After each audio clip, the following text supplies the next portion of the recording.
अस्सलाम वालेकुम। अॼु असां पढ़ंदासीं स्ट्रक्चर ऑफ आई।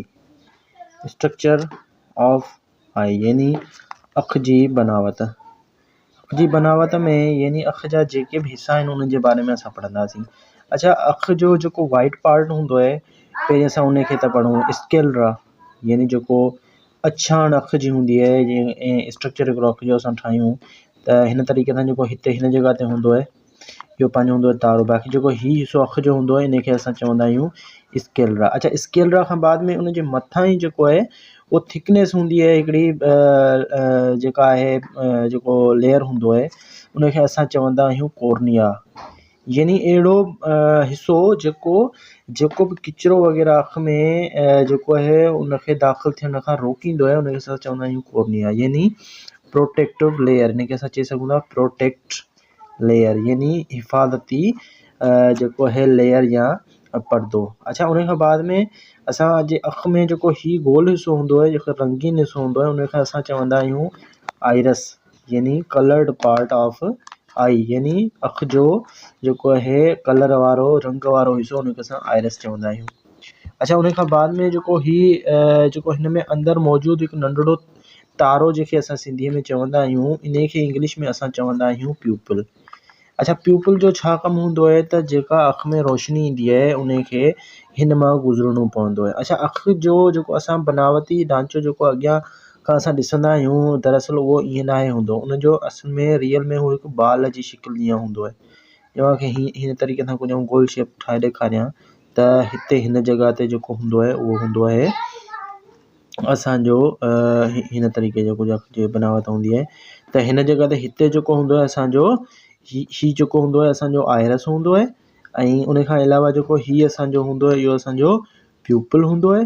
ऐं ॿियो जेको हितां मथां खां लेयर हूंदो आहे उनखे मूंखे ॿुधायो त उनखे असां स्केलरा चवंदा आहियूं। यानी हीउ जेको लेयर आहे टोटल अख जा 2 लेयर हूंदा आहिनि। हिकिड़ो मथां वारो लेयर जेको हूंदो आहे उनमें स्केलरा ऐं प्लस में जेको आहे आइरस ॿियो कॉर्निया मौजूदु हूंदा आहिनि। यानी कॉर्निया ऐं स्केलरा ईअं चई सघूं था त स्केलरा जेको वाइट पार्ट आहे अख जो उनखे स्केलरा चइबो आहे। कॉर्निया असां उनखे चवंदा आहियूं जेको असांजे लेयर जी हिफ़ाज़त कंदो आहे, जो किचिरो वग़ैरह असांजे अख में नाहे वेंदो उनजे ज़रिए। अच्छा, उन खां बाद में जेका अख जो हिन जॻह ते हिते हिन जे आइरस ऐं प्यूपिल जे पोयां हिन जॻह ते हिते हिकु रोशनी जे मोट जे लाइ, यानी रोशनी जी रोक टोक जे लाइ हिकिड़ी शइ हिकिड़ो लेंस लॻल हूंदो आहे। यानी शीशे जीअं हिकिड़ो लेंस लॻल हूंदो आहे जेको छा कंदो आहे रोशनीअ खे चोक कंदो आहे। चोक करण खां बाद में उन ते फोकस रखाईंदो आहे। यानी लेंस ईअं खणी चऊं त लेंस जी जेको माना आहे उहा थींदी फोकस ऑन आई साइट, यानी अख जी जेका असां फोकस कंदा आहियूं उहो लेंस जे थ्रू ई थींदो आहे। ठीकु आहे, उहो लेंस हिन जॻह ते हिते लॻल हूंदो आहे। अच्छा, जॾहिं बि अख में रोशनी ईंदी आहे त उहा लेंस जे थ्रू ऐं पहिरीं ईंदी आइरस में, आइरस मां वरी प्यूपिल में वेंदी, प्यूपिल मां वेंदे पोइ वरी अख जे अंदरि वेंदी। अच्छा, अख जे अंदरि वरी हिन जॻह ते हिते जेको आहे रेटिना लॻल हूंदी आहे। रेटिना ईअं खणी चओ त असां अख जी जेका आहे टीवी बि इनखे चई सघूं था। यानी जेका रोशनी ईंदी उहा हिन जॻह ते कुझु नसूं या रत जीअं लॻल हूंदियूं जिन में अची उहा छपबी ऐं असां उनखे ॾिसी सघंदासीं। इन तरीक़े सां रेटिना जे ज़रिए असां अख में ॾिसी सघंदा आहियूं। यानी ईअं खणी चऊं जीअं हिकिड़ी टीवी के पर्दे ते हलंदी आहे त उहो पर्दो असां रेटिना खे चई सघूं था। ठीकु आहे।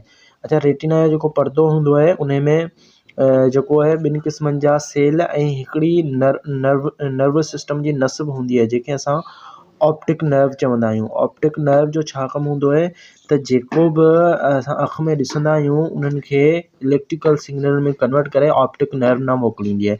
अच्छा, जेका रेटिना हूंदी आहे उनमें वरी 2 क़िस्म जा ॿिया सेल हूंदा आहिनि। हिकिड़ा हूंदा आहिनि रोड्स, हिकिड़ा हूंदा आहिनि नोट्स। अच्छा, इन्हनि जो छा कमु हूंदो आहे त अख जा जेके कलर वग़ैरह आहिनि उन्हनि जे बारे में ॿुधाईंदो आहे ऐं प्लस में जेको नाइट वर्जन यानी राति जो असां ॾिसंदा आहियूं उन ते फोकस कराइण जे बारे में बि रेटिना असांखे ॿुधाईंदो आहे।